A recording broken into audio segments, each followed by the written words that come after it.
Welcome to the final session of the 2020 Fall Conference, Section 8 Made Simple, assisting some of Georgia's most vulnerable citizens. My name is Jill Cromartie. I am the Division Director for Housing, Finance, and Development.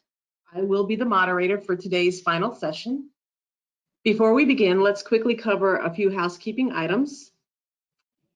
Please be sure to mute your mic during the presentation. If you have any questions during the session, feel free to type them into the chat. We will save all questions until the end. I will read them during the Q&A portion of the presentation. You can also use the raise your hand feature at the end during the Q&A as well. This session will be recorded and will be available after the conference to you and anybody else that is unable to attend. Lastly, you will receive an evaluation immediately following the presentation, and it will also be emailed to you. Please complete it as we value your feedback. And with that said, let me introduce the panelists for today. Dave Wisnett serves as the Division Director for the Housing Assistance Division at DCA. His division includes the state's Public Housing Authority, which administers over 14,000 housing choice vouchers in 149 counties. He also oversees the Office of Homeless and Special Needs Housing, which includes a number of federally and state-funded housing programs. Dave obtained his undergraduate degree from the University of North Carolina at Chapel Hill and his Juris Doctorate from University of Georgia School of Law. Valencia Jordan is the Director of Operations of the Housing Choice Voucher Program. Prior to her employment with DCA, Valencia served in various leadership capacities at other public housing authorities. She possesses over 16 years of human services experience and possesses multiple certifications in public housing. Valencia is a native Georgian and is extremely civic-minded and very active in her community. She enjoys spending time with her two children, volunteering at her children's schools, attending basketball games, and supporting North Carolina Tar Heel basketball. Last but not least is Roberto Morales Roman. He is the Senior Housing Policy Analyst for DCA. He is an attorney, city planner, and a self-described policy wonk with over 7 years of experience in policy research and analysis in both legislative and executive branches. Born and raised in San Juan, Puerto Rico, Roberto has committed to finding a way to grow plantain trees in his yard that can survive the winter. Welcome to the guests, and with that, maybe we should jump into our first poll question.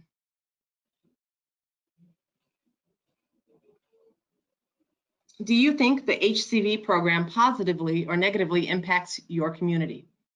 Please select one: positively, negatively, or unsure.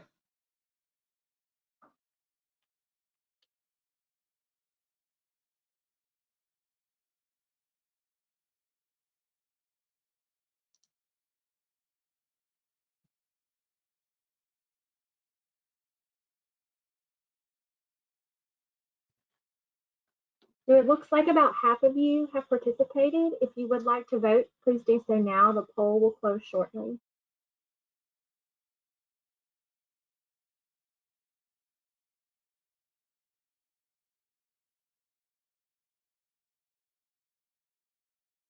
All right, thank you, Dana. And with that, I will turn it over to you, Valencia. Some of today's goals are: we're going to discuss the history of the Housing Choice Voucher Program and housing policy. We'll discuss the populations and subpopulations served. We'll explain the difference between public housing and HCV. We'll discuss DCA's Public Housing Authority outreach work. We'll discover discuss what RAD is, Rental Assistance Demonstration, and its benefits. And we'll talk about how we're going to partner, how DCA wants to partner with the community and benefits of the program. DCA administers the Housing Choice Voucher Program in 149 of those counties. It's important to note that DCA does not have any real property or any public housing properties or projects that we own and run, unlike many other housing authorities. Slide. So DCA has locations, two locations in the state. The first is in Norcross, the second being in Waycross. Slide.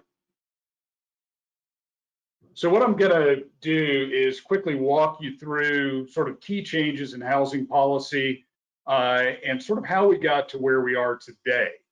And this will kind of give you an instant PhD in housing policy, so to speak. But until the end of the 1930s, really not much was going on with housing policy other than depression recovery and slum removal. That all changed with the Housing Act of 1937. The Housing Act of 1937 was kind of the first big housing act, and that gave birth to public housing agencies that basically could contract with the federal government to construct and operate public housing. States were required to pass enabling legislation. Local governments had to contract with these PHAs to get funds. And that really created the framework for distribution of federal housing funds that is used today. Slide.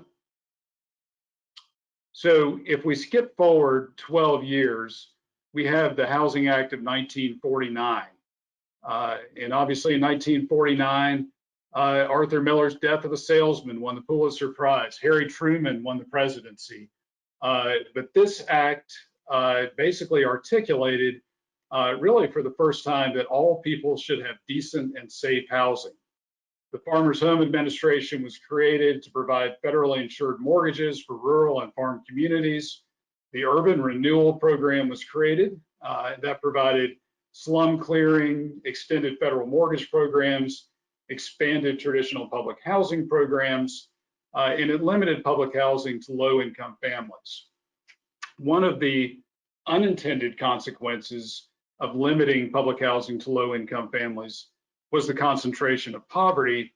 And this is something that we'll see through a lot of other legislation to try to limit or eliminate concentration of poverty, but this sort of started a little bit of that cycle going in housing. Slide. So as we move into the 60s and 70s, we had more significant changes beyond just tie-dye and big hair.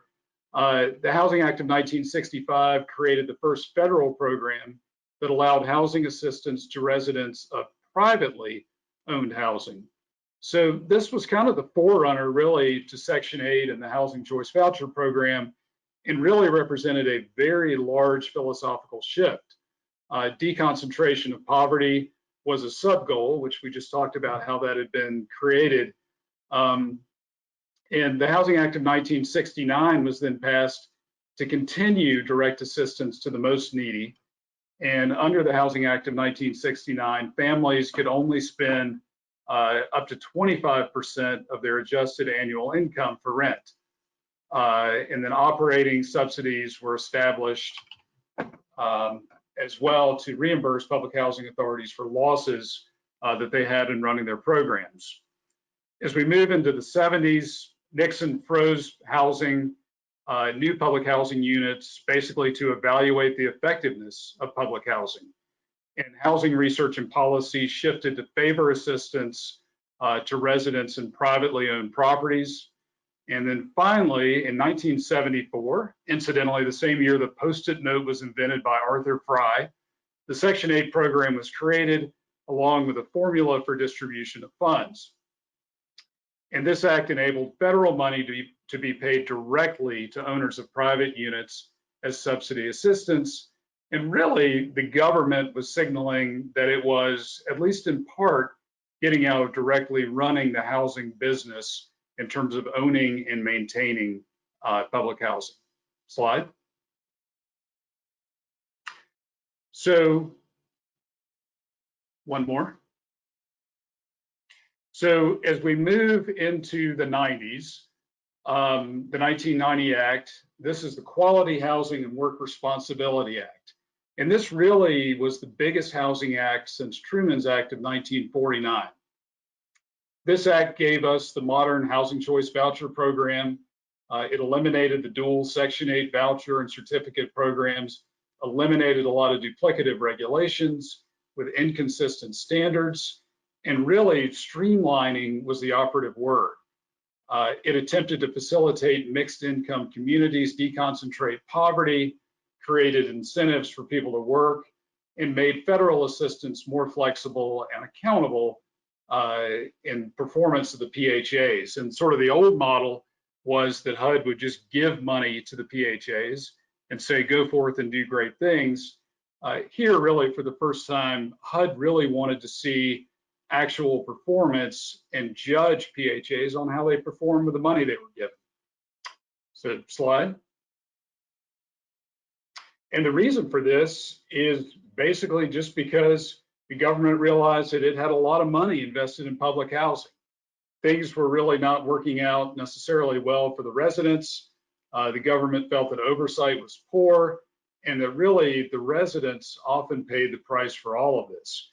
And because it was seen as a big problem, how public housing was run, this was seen as a big solution to meet those challenges. Slide. So there are a lot of examples of changes. We're not going to read through all these, but there are many that have been very, very important to PHAs such as DCA, one of which is having local preferences. There were some old federal preferences that were abolished, but local housing authorities were allowed to have preferences so that they could meet the needs of specific populations within their jurisdictions. So, for example, DCA has a preference for people with severe and persistent mental illness, where they can move sort of to the top of the list and get housed immediately. The act also allowed for old and worn out public housing to be more easily demolished, and vouchers could be given out for people who lost their housing. Some people may remember the Atlanta Housing Authority tearing down most of their old public housing stock. This flexibility enabled that to happen.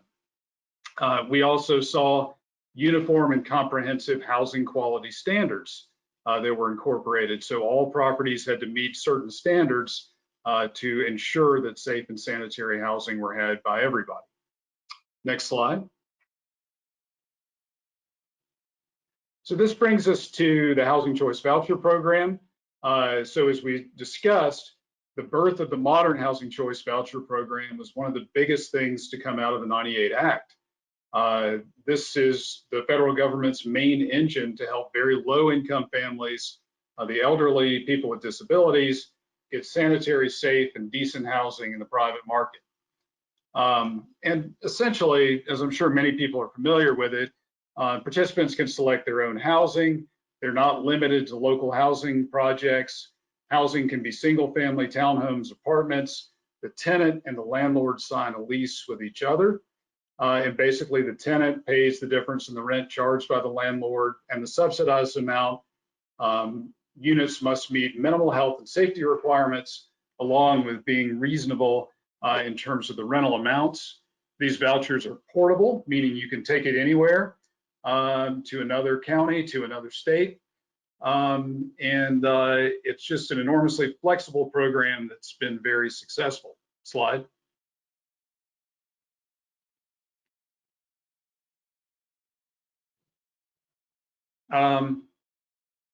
So HCV is the largest housing assistance program in the United States, serving over 2 million low-income households.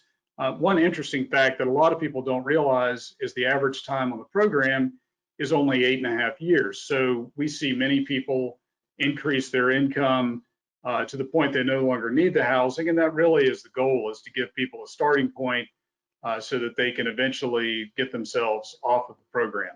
Slide.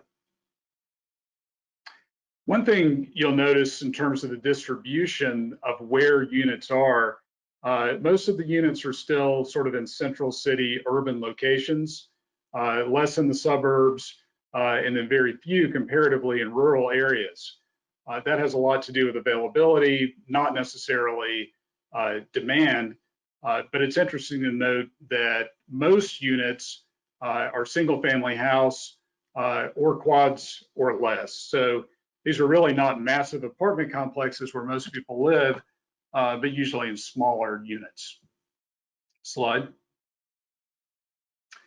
And following along with that percentage, you see that most people that are involved in terms of landlords are kind of mom and pop type landlords.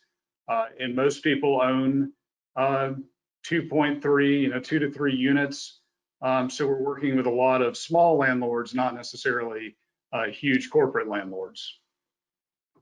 Slide.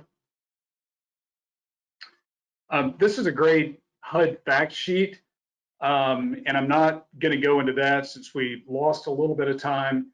But basically, it just lays out the responsibilities that everybody has, that HUD has, that the PHA has, landlord, tenant, and kind of how rent is determined. So with that, I will hand it over to you, Valencia, and I believe everybody now has their housing PhD for the history of housing policy. Thank you, Dave. So the next thing we'll discuss is the program types. One type we have is HCV, regular housing choice voucher. We have something called money follows the person. We have enhanced voucher, DOJ, Department of Justice vouchers, Section 811 mainstream, project-based vouchers, 5-year mainstream, VASH vouchers, home ownership, and tenant protection. So basically, HCV vouchers just provide tenant-based rental assistance to very low-income families to afford decent, safe, and sanitary housing. These are just your basic HCV vouchers. The next type we have is money follows a person, the MFPs. This program is designed to assist in transition of elderly people or people with significant disabilities and acquired brain injuries to keep them out of nursing homes if they're able to be, out in on their own independent living. This program supports that so they can come out of any assisted living facilities and live independently within our communities. The next type is enhanced vouchers. These vouchers were made available to tenants who would otherwise be adversely affected by the HUD program decisions. So these vouchers are genuinely issued to provide continuous assistance for a family at the termination of a project-based rental assistance.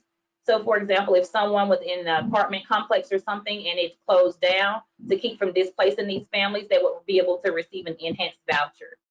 The next voucher type are Department of Justice vouchers. These provide assistance for persons meeting the criteria under the ADA settlement agreement between the U.S. Department of Justice and the state of Georgia. It's facilitated through DBHGD, and we work with them to carry out the remedy of the housing settlement agreement. The next type is Section 811 mainstream. These vouchers are used to assist and provide rental assistance to non-elderly persons. It can either be the head of household or any other family member with disabilities who are transitioning out of an institution or segregated setting at risk for institutionalization, homeless, or at risk of becoming homeless. The next type are project-based vouchers, and you hear the term PBV. Project-based vouchers enables DCA to provide assistance to eligible families, including elderly and persons with disabilities, who can use the voucher that's attached to an affordable, decent rental unit. This unit stays with this type of assistance stays with the unit. That's why it's called project-based. So it's not, this type is not portable. The next type is the 5-year mainstream. Vouchers are used to assist. These vouchers are used to assist and provide rental assistance to very low-income families where the head of household, spouse, co-head is non-elderly or elderly with a disability. The next type of housing program, one that I'm very fond of, it assists our veterans, is the VASH program, and it just combines rental assistance to house homeless veterans. They are able to receive sometimes case management and clinical services to keep them out in our community and active in our community. The next type is home ownership. This program affords families that are assisted under the HCV program to use their voucher to purchase a home and receive monthly rental assistance and monthly assistance in meeting their home ownership expenses. And the next one is the tenant protection. These vouchers are provided by HUD to protect families from hardship as a result of a variety of actions that occur in HUD's public housing, multifamily portfolio, or mod rehab. So program facts for totals of the total that we have on the HCV program as of September 30th, we had 11,324 families who received a regular HCV voucher. We had 22 families on the Money Follows the Person program. We had 4 enhanced vouchers. We were working with 391 families on the DOJ voucher program. On the mainstream 811, we have 42. We have 119 currently active PBV vouchers. We have 51 main year 5-stream vouchers. We're currently assisting 472 veterans with housing. We're currently assisting 49 families with home ownership, and we currently have 43 tenant protection vouchers. So a little bit about this program is that families are able to choose the unit that meets their requirement. It can be a single family home, it can be a townhome or an apartment. They're able to choose. The agency does not choose on their behalf, so they receive their voucher and they go out and find a unit that they like and what works for their family, as long as it can pass, you know, HQS housing quality standards and it's affordable. DCA, we receive our funds from HUD to be able to sustain these programs.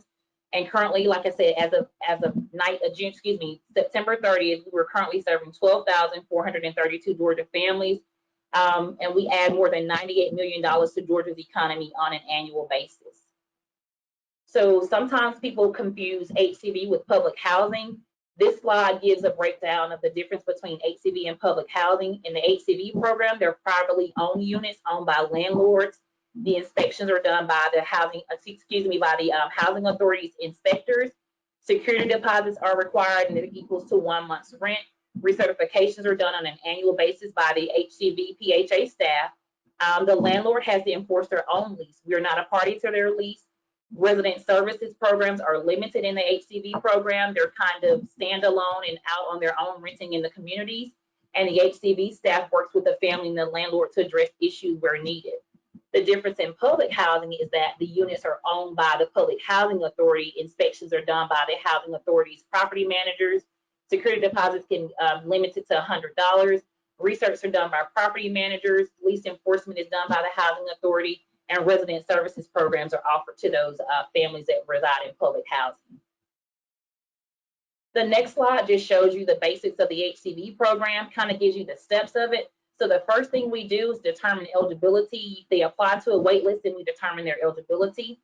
If they're eligible, the second thing that takes place is that they are issued a voucher. They attend a briefing, sign family obligations, get background information on the program, and then the participant chooses a unit. Once they choose that unit, they let the housing authority know. We go out and do an inspection. If we approve that unit, we complete a HAP contract between the housing authority, which is DCA, and the landlord.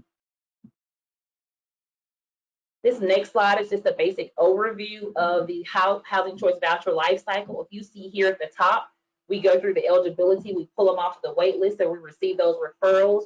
We calculate their income, issue the voucher. They submit something called an RFTA, which is a request for tenancy approval. We approve or deny a landlord. We inspect the unit, go to HAP contract, and start paying for the unit. And then that cycle, complete an annual recertification, and that cycle continues until either a unit fails inspection or that person opts to move from that unit. The next thing we have here is just a housing choice voucher flow chart, and it just tells you what happened, basically goes over those previous two slides that I discussed. I won't go into full detail there. It just lets you know what happens once they submit that RFTA to our office. If it fails inspection, then we go out and inspect again to see if the unit passes, and we'll go ahead and house them. If it doesn't fail, then of course we go on and move to the housing process. HCV program facts. The HCV program operates by providing subsidy rental subsidy payments to the landlord, as we discussed. Program participants normally pay approximately 30% of their adjusted gross income towards rent. The landlord subsidy is paid on a monthly basis by DCA and normally consists of the difference between the gross rent, which includes an allowance for tenant paid utilities, and 30% of that participant's gross income, adjusted income, sorry. When we calculate for housing participants, DCA estimates the annual gross income of all household members from all sources. We also give allowances to each family for dependents, childcare costs, and or medical disabilities if they qualify. We make those deductions, and then we calculate a total tenant payment, which is a greater of 30% of their monthly adjusted gross income, 10% of the monthly gross income, or 50%, which is DCA's minimum tenant contribution. So everybody on this program has to pay at least $50 towards their monthly rent amount on a monthly basis. We will not approve a unit. HUD regulations prevents us from approving a unit that the tenant would have to pay more than 40% of their adjusted gross income towards rent. That's considered a rent burden, and unfortunately, we just can't do it when they initially lease up in that unit. Usually, the higher the rent, the greater the financial responsibility for the participant.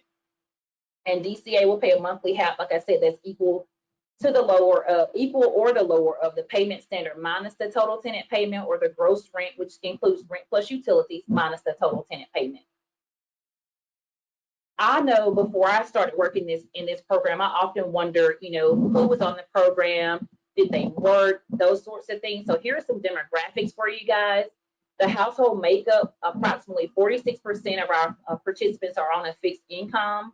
19% are non-elderly and non-disabled and working. 48% of our households include children.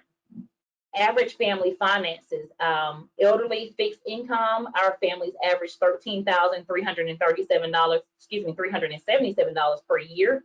Non-working families that don't have any earned income and is unearned, such as Social Security, child support, they average on an average year, they make about $14,443. And our working families average an annual income of about $21,895.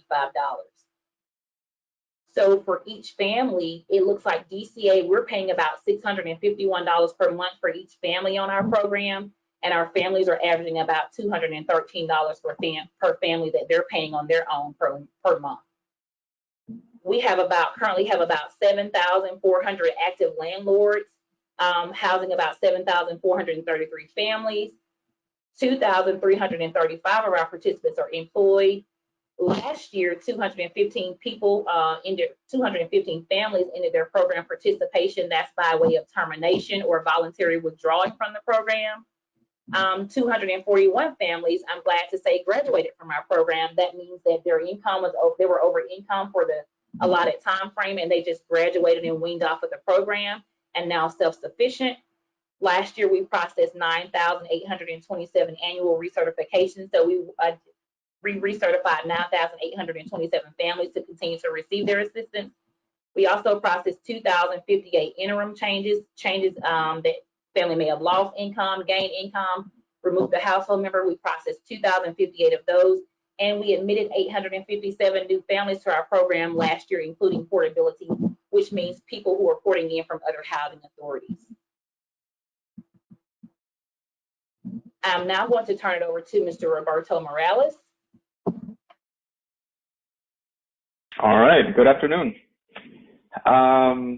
So as most of you know, public housing authorities, or PHAs, are public entities created to administer certain local, state, and federal housing programs, such as public housing or housing choice vouchers.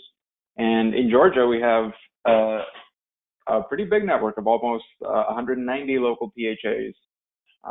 That's vital to providing these services. So just as an example, I included some numbers here as of from the Center on Budget and Policy Priorities. As you can see, as of December of 2019, over 300,000 Georgians were benefiting from federal rental assistance, and the majority of them being seniors, children, people with disabilities. And slide, please.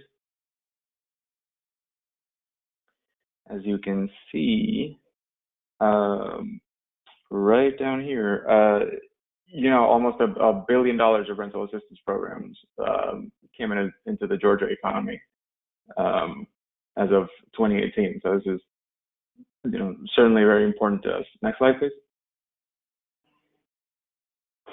Anyway, so in knowing, the importance of local PHAs, DCA has decided to carry out what I've been calling the PHA Outreach Project.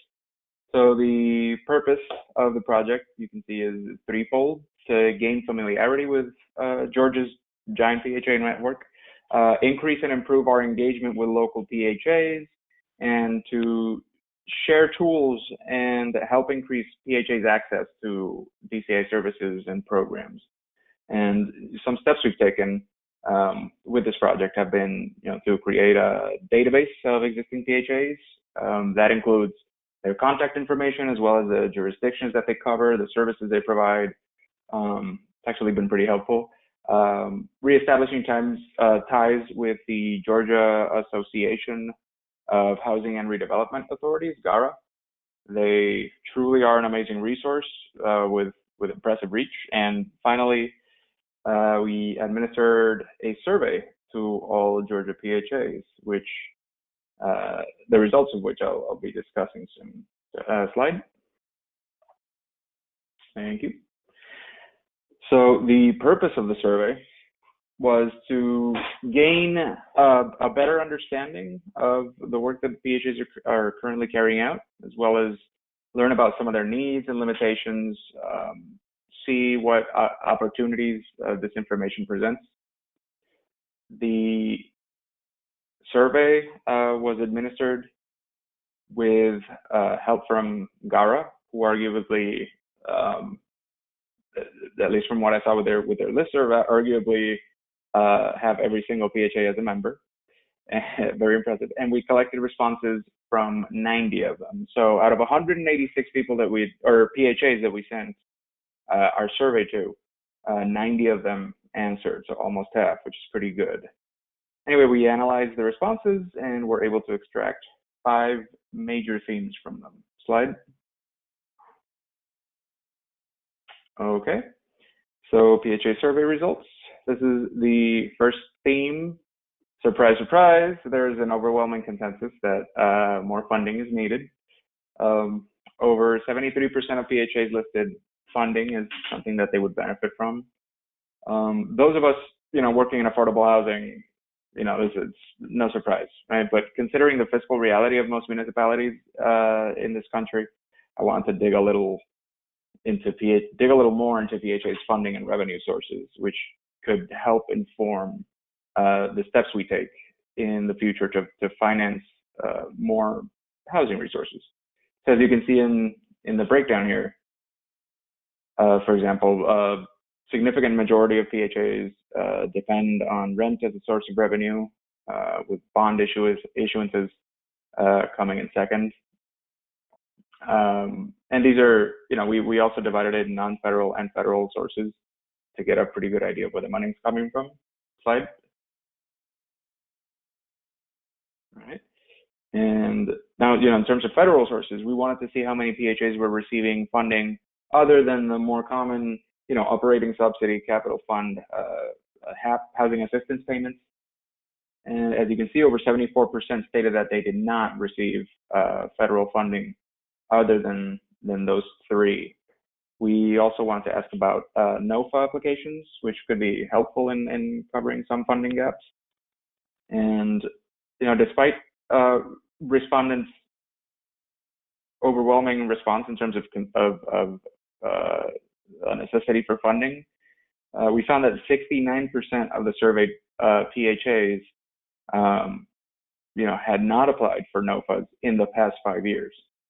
And, we'd have to, honestly, we'd have to look into the NOFAs that were announced in the past 5 years, what they were for, to make more nuanced conclusions about this number. But it's still a significant majority of respondents who have not applied, and it's certainly something to look into. And, of the 17 who said that they had, we had just a median of 2 and an average of 3 applications throughout these 5 years. Slide. All right, theme 2. The second theme is that PHAs are in need of a variety of resources in addition to funding. Again, not groundbreaking information to those of us working in affordable housing. However, we do want to know more about the resources other than funding that PHAs are in need of. So when asked what PHAs biggest obstacles were to expanding and growing the services that they provide, almost 68% of respondents listed a lack of resources in general. But in other questions, right, we also had numbers like these where 58% stated that they could benefit from more training, 54% from more technical assistance, 36% from more staffing, and I'll come back to these figures a little later. Slide. Thank you. As a third theme, We found that very few PHAs have completed RAD conversions, and many stated that they were not interested in carrying them out. So, just to start here, so RAD is HUD's Rental Assistance Demonstration Program. It provides a way for PHAs to move public housing units into a Section 8 platform, and allows them to use kind of leverage public and private debt and equity to invest in much needed capital improvements for these properties, which we'll be discussing RAD a little later as well. So anyway, yes, only 25 out of our 90 respondents here, which is fewer than a third of the respondents, have completed RAD conversions without LIHTC. When asked, and as a little background, sorry, just falling back a little bit here, we asked about RAD conversions with LIHTC or without LIHTC. So here we see without LIHTC, which were the more common ones. So only 25 out of 90 have completed a RAD conversion without LIHTC. When asked why they'd never completed a RAD conversion without LIHTC, 28 out of 90, which is actually over a third, said they were not interested in RAD conversions without LIHTC. However, only 3 said that they did not need RAD conversions. So it would be good to look into why so many are not interested if only 3 have said that they don't need it.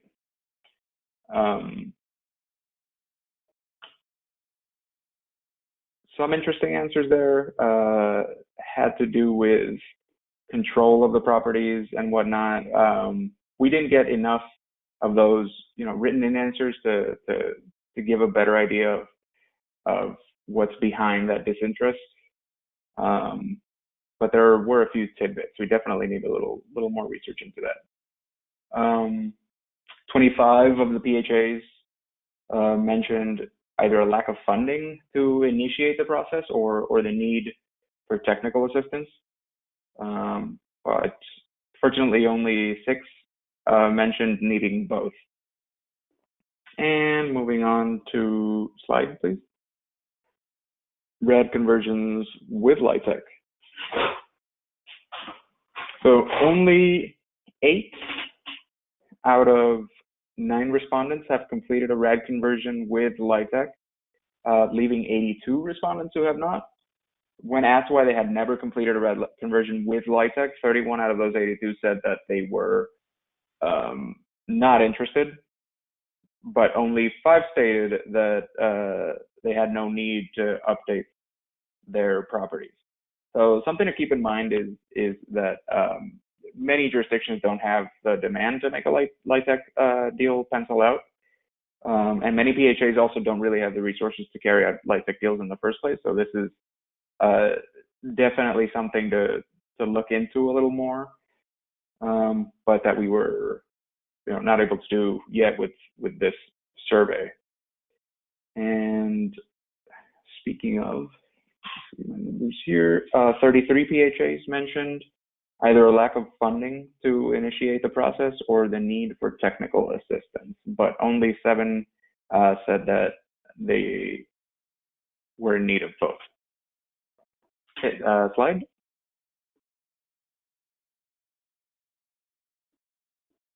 All right.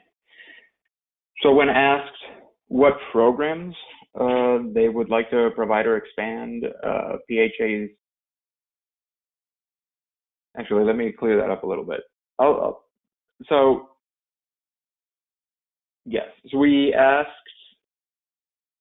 Sorry, this gets a little confusing for me a little bit sometimes. Let me rewind. There we go. Okay, so when asked about the programs that they provide or would like to expand or reduce, et cetera, PHAs just showed significant interest in rental housing development. I did want to explain or describe a little bit how we measure the responses, since it's different to what we've been discussing so far. So this team responds to a question where PHAs were given a list of programs and services and asked to state whether they already provide them, they're interested in providing them, or want to expand the services that they already provide, or whether they're not interested in providing or want to shrink or eliminate the service. So to tally the responses, we divided those up between positive and negative and neutral, as you can see on the slide. And then we subtracted the total negative answers from the total positive answers to determine whether it's a net positive or net negative interest in each service or program. And I very much hope I'm not complicating a simple process with a contrived description. But as you can see, slide.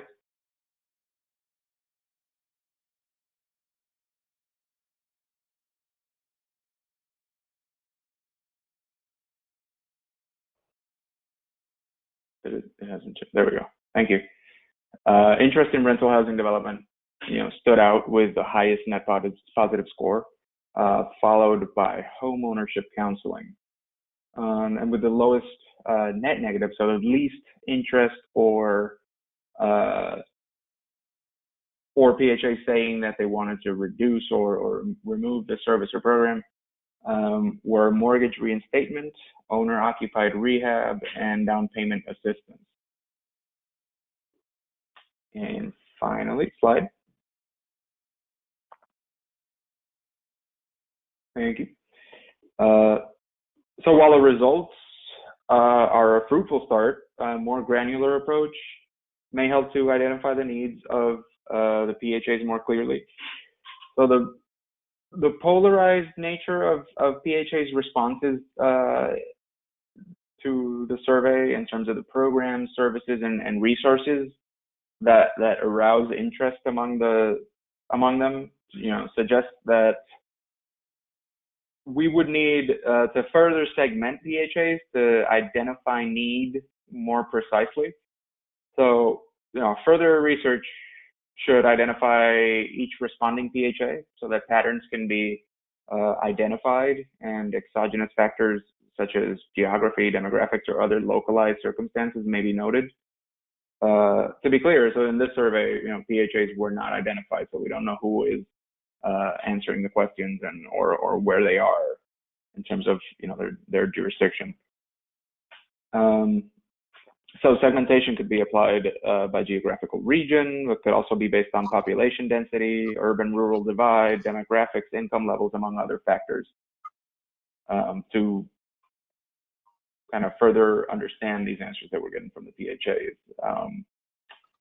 Another important step would be to follow up with some of the possible connections between responses or themes that we found more broadly. So for example, despite PHA's funding concerns, almost 70% of them have not applied for NOFAs in the last 5 years. But a significant amount of respondents, could we, if it's not too difficult, could we turn to slide 40? Thank you. As you see here, a significant amount of respondents also reported that they could benefit from training, technical assistance, and staffing, in significant numbers. So these figures could point to an intersection of needs that hinders PHA's ability to access or even prohibits access to other resources. But really more research would be needed to understand the why behind most of these issues, or how this need for training, technical assistance, funding, etc., might connect to the lack of applications for NOFAs or the low level of interest in, actually I would say high level of disinterest, I'm getting technical here, in RAD conversions. And that is pretty much it for me. So surveys like these, especially with the help of organizations like GATA, I think are very important for our future relationship with PHAs throughout Georgia. it helps us understand each other, help each other out. And the more we understand what everybody needs, the more we can kind of cooperate and get those resources for the people of Georgia. So more research would definitely be beneficial here. It's very interesting. Thank you, Roberto. Thank you. Valencia and Dave. I did receive a couple of questions directly, so although they are not available in the chat, I'll read them off to you all. Dave and Valencia, this is one for you all. Does the HCV program require proof of citizenship? This is Valencia. I'll take that question. Okay. Yes, every applicant to our housing program has to declare their citizenship status. Okay. Are there income limits for the program? Yes, there are income limits.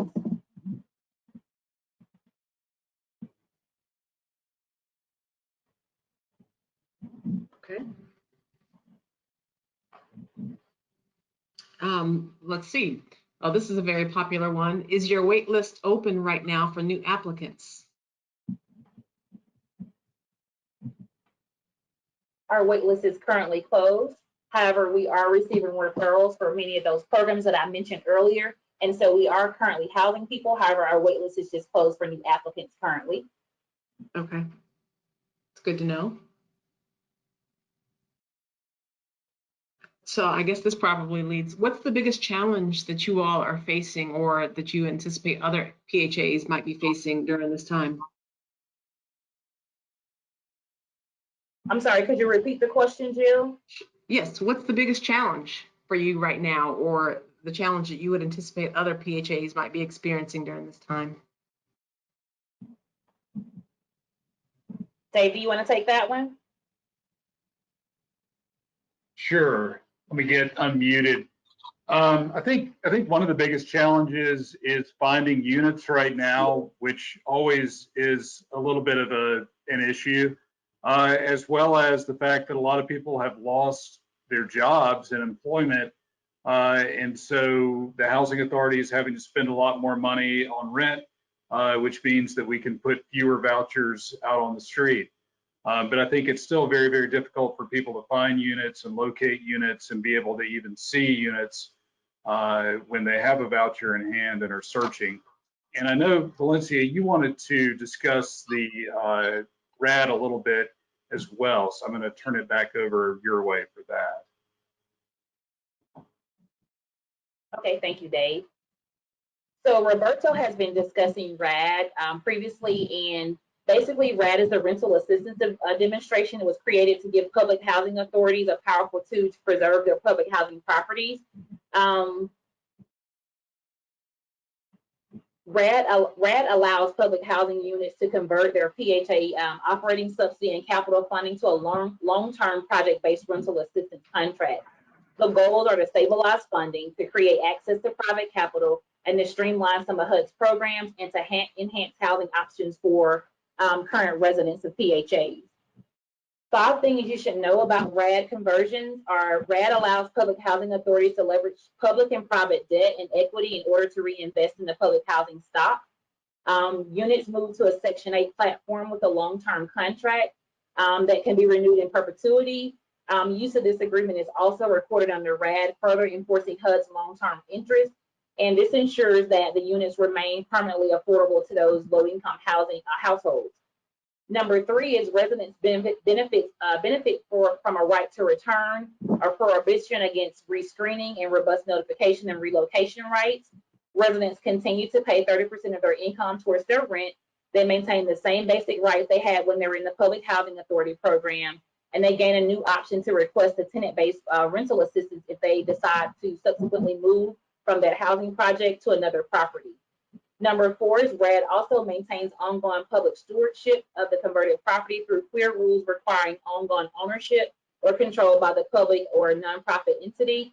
And then finally, RAD is highly cost-effective, relying on shifting existing levels of PHA funds to the Section 8 accounts as properties convert.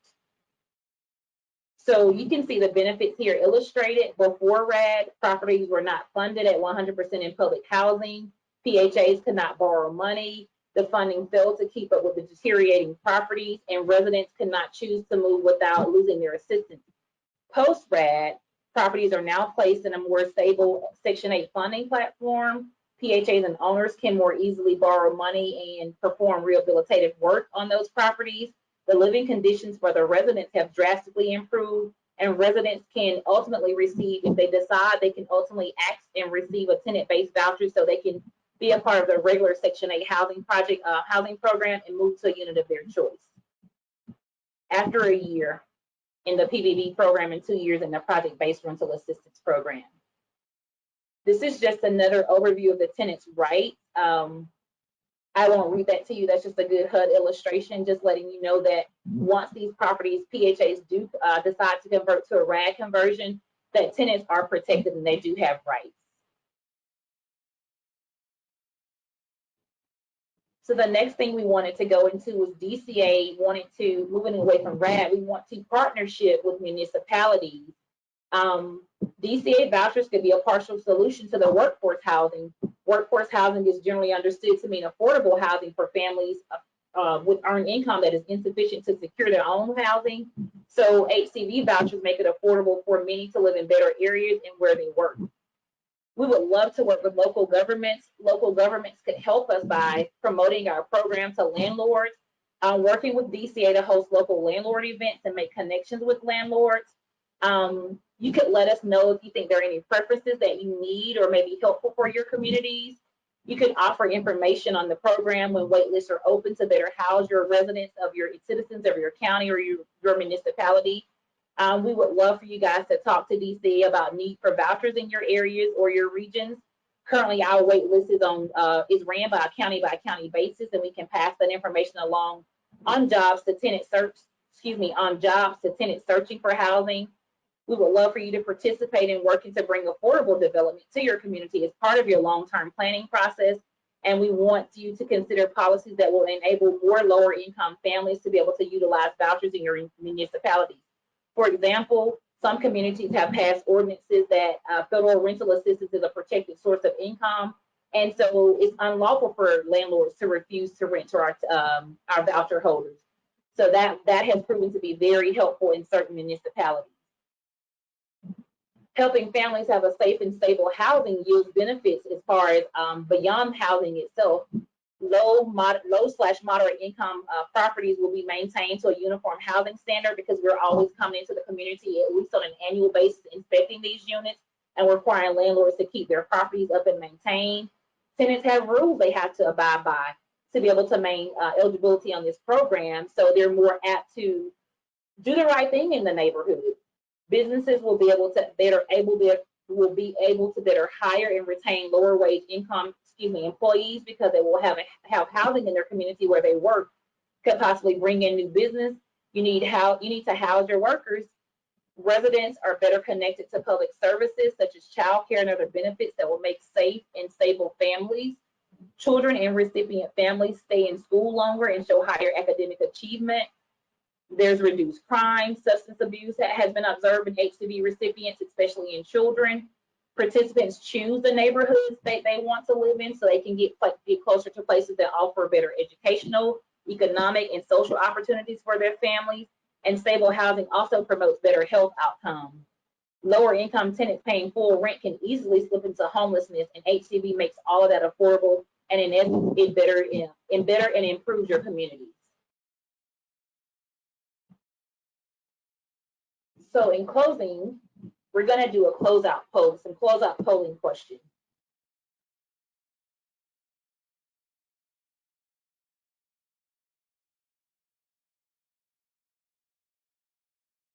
If you'll just answer the following questions, it'll give us some background as to what your areas and your communities are in need of in regards to our housing program.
Okay, so we thank you guys for answering those polling questions.